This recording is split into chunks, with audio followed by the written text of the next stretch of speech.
अस्सलाम वालेकुम। Lines and angles के दो थ्योरम और बाकी रह गए थे। हाँ, एक था कि the sum of the angle of a triangle is 180। हाँ, the sum of the angle of a triangle is या इज 180, या ऐसा था कि prove that the sum of three interior angle of a triangle is 180। ऐसा भी हो सकता है, या ऐसा इसको एंगल सम प्रॉपर्टीज कहते हैं। अब कह रहा है कि यहाँ पे ट्रायंगल के तीनों एंगल का जो सम होता है वो 180 होता है। अब स्टार्ट करते हैं हम किस तरह से इसको प्रूव कर सकते हैं कि ट्रायंगल के तीनों एंगल का सम 180 होता है। अब यहाँ पे देखते हैं। हाँ, अब एक ट्रायंगल यहाँ पे बना है। हाँ, एक ट्रायंगल यहाँ पे बना ली। अब नॉमिनेट कर लेते हैं ए, बी और सी। ठीक है। अब ए बी के पैरेलल या बी सी के पैरेलल या ए सी के पैरेलल किसी एक लाइन को लिया जाता है। किसी एक साइड के पैरेलल एक लाइन ड्रॉ करते हैं। मान लो ए बी के पैरेलल मैं एक लाइन यहाँ पे ड्रॉ कर दिया, पैरेलल लाइन। हाँ, इसका कोई नाम दे दो P और इसका नाम दे दो Q। अब नॉमिनेट कर लेते हैं 1 और एक कितना हो गया 2, ये है 3। ठीक है। और ये कितना है 4 और ये है 5। अब प्रूफ करना है 1 + 3। हाँ, 1 + 2 + 3 = 180 प्रूफ करना है। हाँ, अब हम चलते हैं, यहां से स्टार्ट करते हैं। अब ये लाइन अब यहां पे लिखना पड़ेगा A B, line A B, हाँ, पैरेलल टू पी क्यू। तो जब ए पैरेलल हो गया और एंड BC इंटरसेक्ट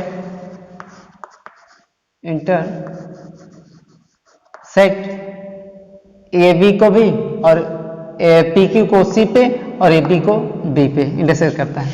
तो एंगल फाई, हाँ, angle phi equal to angle 2 के। क्यों angle phi equal to angle 2 के? क्यों है अल्टरनेट एंगल, अल्टरनेट एंगल से। और एंगल 4 इक्वल टू एंगल 1 के, ये भी अल्टरनेट एंगल। ठीक, अब स्टार्ट करते हैं। अब यहां पे देखो ये लीनियर पेयर है, ये वाला जो है यहाँ पे है ये लीनियर पेयर है। तो जब लीनियर पेयर है तो एंगल 4 + 3 + 5, हाँ, angle 4 plus angle 3 plus angle 5 = 180। क्यों हुआ? क्योंकि लीनियर पेयर है। ठीक, अब यहां पे देखो एंगल 4 = 1 के, ये 4 = 1 के हो गया, यहां पे गिवन मिला है। और एंगल 5 = 2 के, हाँ, +3 ऐसा लिख दिए, 3 हो गया।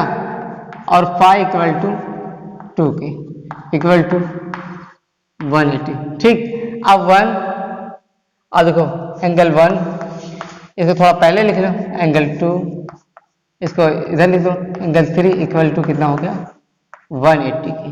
यहाँ पे प्रूफ हो गया एंगल 1 + एंगल 2 + एंगल 3 = 180 के।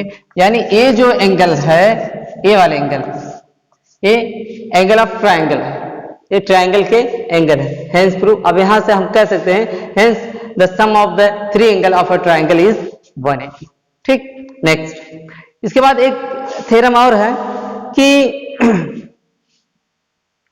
if a side of a triangle is produced, then the exterior angle of so form is equal to the sum of two interior opposite angles। अब अगर किसी एक साइड को प्रोड्यूस करते हैं, इसको मिटा दे रहा हूं, ठीक है। अब इसके बाद सबसे ए वाला प्रूफ करने के लिए, हाँ, हमें यहाँ पे ट्रायंगल बनाए, ट्रायंगल बना लिए, ठीक। अब ए बी सी नॉमिनेट कर ले रहे हैं, 1 2 ये क्या है 3, ठीक है। कह रहा है कि एक ट्रायंगल के किसी एक साइड को, चाहे वाली साइड ले, चाहे वाली साइड ले, चाहे वाली, अब मैं बता दे रहा हूं साइड प्रोड्यूस कैसे होगी। ए वाली साइड जो है इसको इस तरफ बढ़ा देंगे, ए वाली साइड इसको इस तरफ बढ़ा देंगे, और ए वाली साइड को इसका इस तरह से बढ़ा देंगे। तो यहाँ पे भी एक्सटीरियर एंगल बन सकता है, यहाँ पे भी एक्सटीरियर एंगल बन सकता है, यहाँ पे भी एक्सटीरियर एंगल बन सकता है। और इसको ए वाले ए इंटीरियर होते हैं।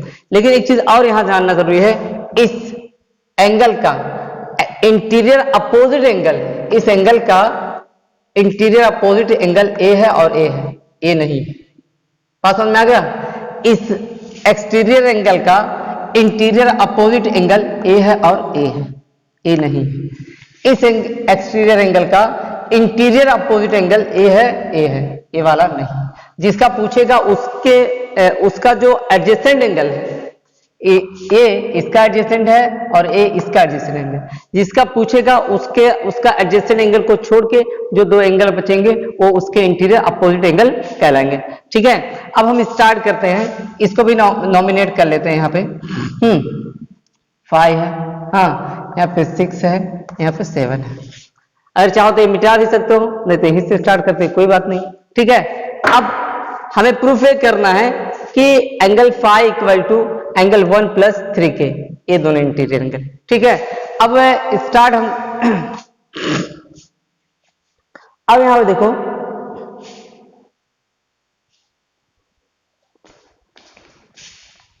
वन प्लस 2 प्लस 3 ट्रायंगल के तीनों एंगल का कितना होता है सम? 1 प्लस 2 प्लस 3 इक्वल टू 180 के, ठीक, ठीक है। 1 प्लस 2 प्लस 3 इक्वल टू 180 के ट्रायंगल के तीनों एंगल का सम 180 होता है। ये लीनियर पेयर बना रहा है, ये लीनियर पेयर बना रहा है, तो यहां यानी angle 2 plus angle 5 equal to 180 के। Equation number 1 and equation number 2 by comparing 1 and 2, जब हम 1 एंड 2 को कंपेयर करेंगे तो इस साइड 180 है, इस साइड भी 180, यानी एक दोनों इक्वेशन के एक साइड क्या है? इक्वल है। हाँ, तो दूसरी साइड भी क्या हो जाएगी? आपस में इक्वल हो जाएगी। यानी हम यहां लिख सकते हैं 1 plus 2 plus 3 equal to angle 2 plus angle 5 के, ठीक। इस तरफ भी एंगल 2 है, इस तरफ भी एंगल 2 है, ए इससे कैंसिल हो गया। अब यहां बचा कितना? 1 प्लस 3, हाँ, इक्वल टू एंगल 5 के, यानी 5 एक्सटीरियर एंगल है और 1 और 3 ए हो गया। यहां से प्रूफ हो गया। इस तरह से इसका भी हम प्रूफ कर सकते हैं और इसका भी हम प्रूफ कर सकते हैं, ठीक है। तो लाइंस और एंगल्स के जो थ्योरम थे यहाँ पे खत्म हो गए। अब इसके बाद ये जो एक्सरसाइज है ये आप लोगों को करना है। एक्सरसाइज में जो दिक्कत रहेगी वो इसको इंशाल्लाह नेक्स्ट वीडियो में हम डिस्कस करेंगे, और डिस्कस तब करेंगे जब आप उसको सेंड करेंगे, उस क्वेश्चन को, जिस क्वेश्चन में आपको दिक्कत हो रही है उसको सेंड करेंगे, फिर इंशाल्लाह सॉल्व करेंगे, ठीक है। अब इसके बाद अगला जो चैप्टर है इसके अगला वो है ट्रायंगल। अब ट्रायंगल के बारे में मैं कुछ चीजें बता दूं। ट्रायंगल में कितने एलिमेंट होते हैं? ट्रायंगल में 6 एलिमेंट होते हैं, 6 एलिमेंट होते हैं, 3 साइड होता है और 3 एंगल होते हैं, ठीक है। अब कॉन्ग्रुएंसी की जो रूल्स है 9th में कॉन्ग्रुएंस के बारे में पढ़ेंगे और 10th में सिमिलरिटीज के बारे में पढ़ेंगे। तो सिमिलरिटी और कॉन्ग्रुएंस में दो फर्क है। कॉन्ग्रुएंस के लिए शर्त है कि वो चीजें, कॉन्ग्रुएंस में शेप और साइज दोनों देखा जाता है।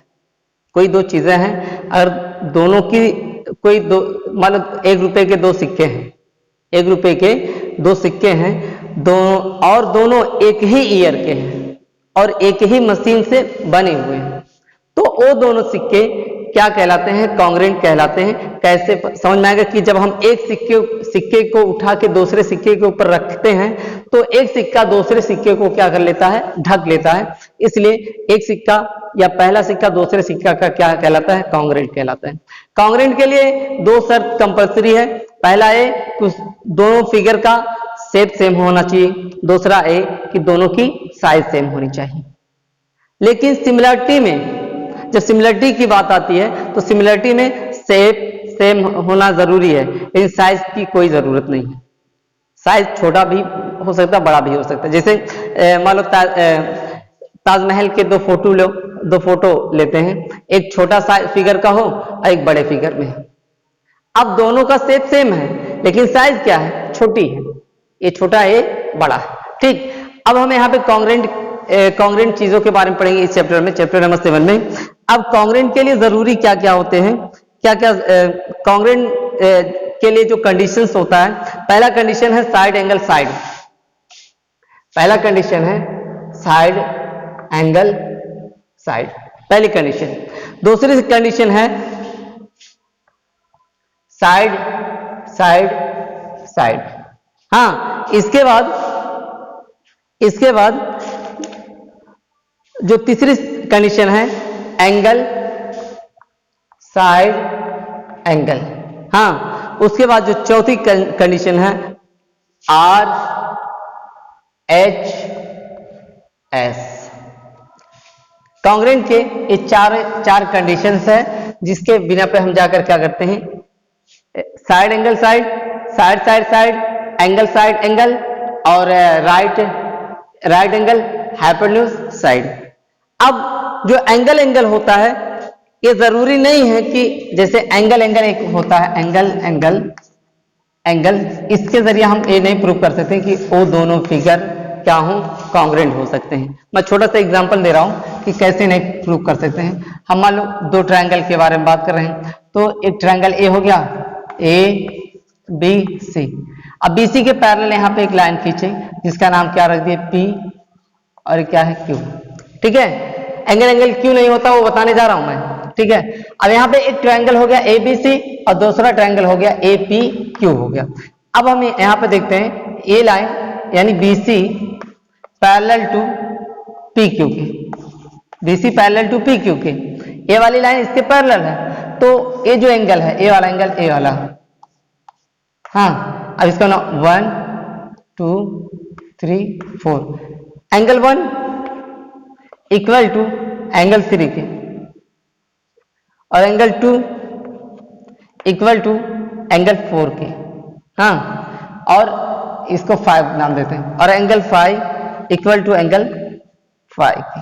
बात समझ में आ रहा ना? ये वाला एंगल इस बड़े वाले ट्रायंगल का ए एंगल छोटे वाले ट्रायंगल के इस एंगल के बराबर है, बड़े वाले ट्रायंगल का ए एंगल छोटे वाले ट्रायंगल के इस एंगल के बराबर है, और बड़े में और छोटे में एक ए एंगल क्या है, कॉमन है।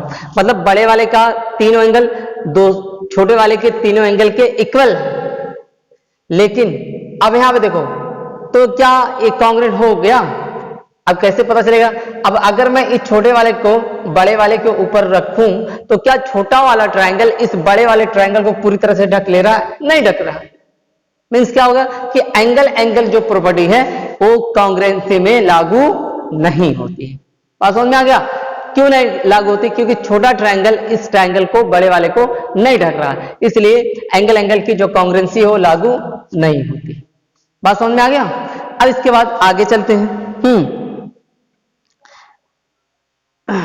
अब इसके बाद congruency relation for triangle. Congruency relation for triangle एक होता है रिफ्लेक्सिव,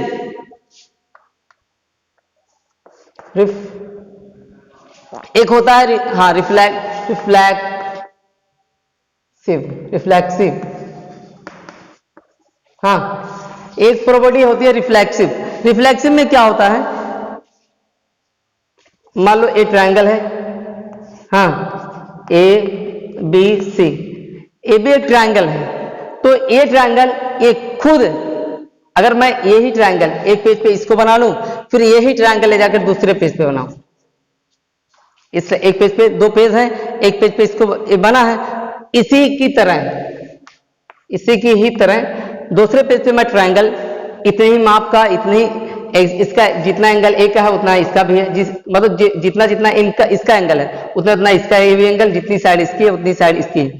सेम माप का अगर मैं बनाऊं तो और उसको काटने के बाद इसके ऊपर ले जाके रखूं तो ये क्या कर लेगा, उसको ओवरलैप कर लेगा, पूरी तरह से उसको ढक लेगा, सुपरपोज कर लेगा। मीन्स क्या हुआ कि ये ट्रायंगल ए इसी का सेम कॉपी इधर बनाया था ना, तो मतलब ए इसका कॉपी था, मतलब ये ट्रायंगल इस ट्रायंगल को पूरी तरह से ढक ले रहा। मतलब क्या होता है, कोई भी ट्रायंगल अपने आप को क्या रहता है, कॉन्ग्रेंट रहता है। तो जब कोई भी चीज अपने आप का कॉन्ग्रेंट हो, अपने आप का कॉन्ग्रेंट रहता है, तो इस प्रॉपर्टीज को क्या कहते हैं, रिफ्लेक्सिव प्रॉपर्टी कहते हैं। इसको क्या कहते हैं, रिफ्लेक्सिव प्रॉपर्टी कहते हैं। अब उसके बाद दूसरी प्रॉपर्टीज क्या होती है, कम्यूटेटिव। दूसरी प्रॉपर्टीज होती है कम्यूटेटिव।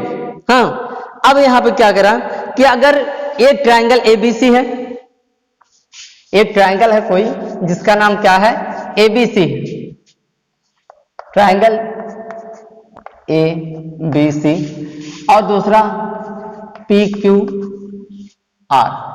हाँ, ये क्या है, कॉन्ग्रेंट है, एबीसी पी क्यू आर के कॉन्ग्रेंट है। तो P Q R, triangle P Q R, हाँ क्या होगा, ट्रायंगल ए बी सी के, मतलब क्या, अगर triangle ABC triangle P Q R का के क्या है, कॉन्ग्रेंट है, तो पी क्यू आर भी एबीसी के क्या होगा, कॉन्ग्रेंट होगा। बात समझ आ रहा है, मतलब ए वाला ट्रायंगल इसके कॉन्ग्रेंट है तो ए वाला भी इसके कॉन्ग्रेंट होगा। मतलब अगर पहला ट्रायंगल दूसरे ट्रायंगल के कॉन्ग्रेंट है तो दूसरा भी पहले के कॉन्ग्रेंट होगा। इस प्रॉपर्टीज को क्या कहते हैं, कम्यूटेटिव प्रॉपर्टी कहा जाता है। कॉन्ग्रेंसी का कम्यूटेटिव प्रॉपर्टीज है। रिफ्लेक्सिव प्रॉपर्टी मतलब अगर कोई चीज मतलब हर चीज अपने ही फिगर का क्या रहता है, कॉन्ग्रेंट रहता है, इसको रिफ्लेक्सिव कहते हैं, और इसको क्या कहते हैं, कम्यूटेटिव कहते हैं। उसके बाद अगला जो प्रॉपर्टीज है वो क्या है, ट्रांजिटिव प्रॉपर्टीज है। अगला ट्रांजिटिव,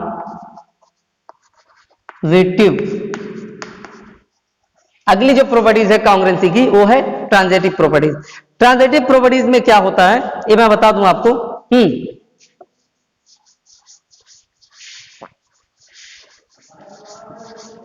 ट्रांजिटिव प्रॉपर्टीज में जैसे एक ट्रायंगल है ए बी सी, कॉन्ग्रेंस है पी क्यू आर के, हाँ ट्रायंगल पी क्यू आर के, और ट्रायंगल पी क्यू आर जो है वो कॉन्ग्रेंट है एम एन ओ के, हाँ, और एम एन ओ या triangle M N O congruence होगा ट्रायंगल ए बी सी के। तीन ट्रायंगल है, पहला ट्रायंगल दूसरे के कॉन्ग्रेंट है, दूसरा तीसरे के कॉन्ग्रेंट है। तो तीसरा पहले के भी कॉन्ग्रेंट होगा या पहला तीसरे के भी कॉन्ग्रेंट होगा। बात समझ आ रहा ना, पहला ट्रायंगल दूसरे के कॉन्ग्रेंट है और दूसरा ट्रायंगल तीसरे के कॉन्ग्रेंट है, तो तीसरा पहले के भी कॉन्ग्रेंट होगा या पहला तीसरे के भी कॉन्ग्रेंट होगा। इस प्रॉपर्टीज को क्या कहते हैं, ट्रांजिटिव प्रॉपर्टीज कहा जाता है। ठीक है, इस प्रॉपर्टीज को ट्रांजिटिव प्रॉपर्टीज कहते हैं। एक है रिफ्लेक्सिव प्रॉपर्टीज। रिफ्लेक्सिव प्रॉपर्टीज का मतलब क्या हुआ, कोई एक फिगर अगर उस फिगर का दूसरा कॉपी बनाया जाए, सेम कॉपी मतलब एंगल साइड या हुबहू उसी की तरह अगर कोई चीज रहती है तो उसको हम क्या कहते हैं, रिफ्लेक्सिव प्रॉपर्टीज कहते हैं। जैसे ₹1 का सन 2020 का ₹1 का जो सिक्का है, हाँ, दो सिक्का किसी भी तरह से सन 2020 का अगर मुझे मिल गया तो एक सिक्का ₹1 का पहला सिक्का दूसरे सिक्के का हूबहू कॉपी है, तो इसलिए इस प्रॉपर्टीज को क्या कहते हैं, रिफ्लेक्सिव प्रॉपर्टीज कहते हैं। और कम्यूटेटिव तो पता ही है कि अगर पहला ट्रायंगल दूसरे ट्रायंगल के कॉन्ग्रेंट है तो दूसरा भी पहले के कॉन्ग्रेंट होगा। तीसरा ट्रांजिटिव प्रॉपर्टीज का मतलब क्या हुआ कि तीन ट्रायंगल यहाँ पे है, अगर पहला ट्रायंगल दूसरे ट्रायंगल के कॉन्ग्रेंट है, दूसरा तीसरे के कॉन्ग्रेंट है, तो तीसरा पहले के कॉन्ग्रेंट होगा या पहला तीसरे के कॉन्ग्रेंट होगा। इस प्रॉपर्टीज को ट्रांजिटिव प्रॉपर्टीज कहा जाता है। ठीक है, नेक्स्ट टाइम ट्रायंगल के जो थ्योरम्स है इसको देख लेना, और इसके बाद जो थ्योरम रहेंगे उसको मैं प्रूव कराऊंगा। ठीक है, बाकी जो लाइन्स एंड एंगल के जो क्वेश्चंस बाकी हैं उसको सॉल्व करने हैं। ठीक, अस्सलाम वालेकुम।